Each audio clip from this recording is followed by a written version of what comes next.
सर्वात प्रथम तर लोकशाहीर अण्णाभाऊ साठे यांना विनम्र अभिवादन करतो।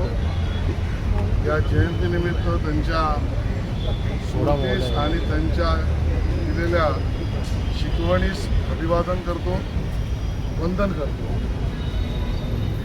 आपल्या सगळ्यांना याची कल्पना आहे की बरेच वर्षाची मागणी होती की चिरानगर येथे त्यांचं वास्तव्य ज्या ठिकाणी होतं तिकडे एक मोठं स्मारक, तिथे भव्य पुतळा आणि लोकशाहीर अण्णाभाऊ साठे यांनी निर्माण केलेलं साहित्यिक मूल्य या सगळ्याचा प्रचार प्रसार आणि आत्मसात करण्याची व्यवस्था होती।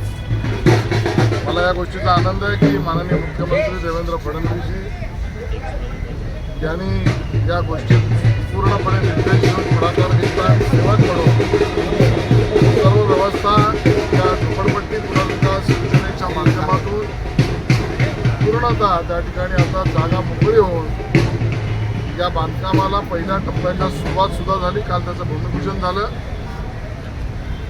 माननीय लोकशाहीर अण्णाभाऊ साठे यांचं योगदान महाराष्ट्र, देश आणि समस्त मानवजाती कधीही विसरू शकणार नाही। लोककला, लोकसाहित्य याची निर्मिती तर केलीच,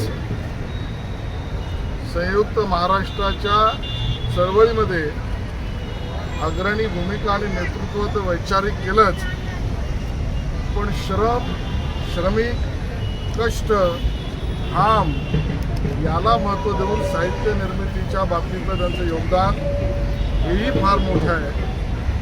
आणि म्हणून लोकशाहीर अण्णाभाऊ साठे यांचा विचार जगभरातल्या श्रमिकांना आणि जो माणसावर प्रेम करतो त्याला मोहित करतो, अशा या महामानवाच्या आजच्या जयंतीच्या निमित्ताने तिथे अभिवादन करणं आणि काल एक मोठं स्मारक त्याचं भूमिपूजन करणं याचं कर्तव्य आणि सेवक म्हणून काम करण्याचं सौभाग्य आम्हाला लाभलं।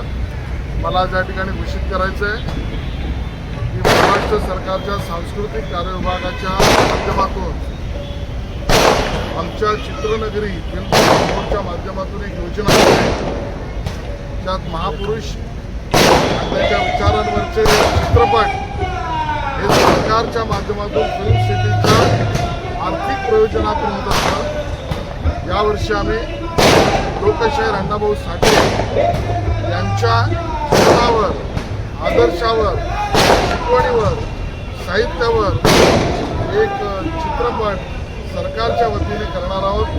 त्याची आम्ही पूर्णपणे एक्सप्रेशन ऑफ इंटरेस्ट अगोदरच काढले। अंतिम निर्देशक कोण असेल याबद्दलचा अंतिम निर्णय आम्ही घेणार आहोत आणि येत्या वर्षात त्या चित्रपटाच्या कामाला सुद्धा सुरुवात करणार।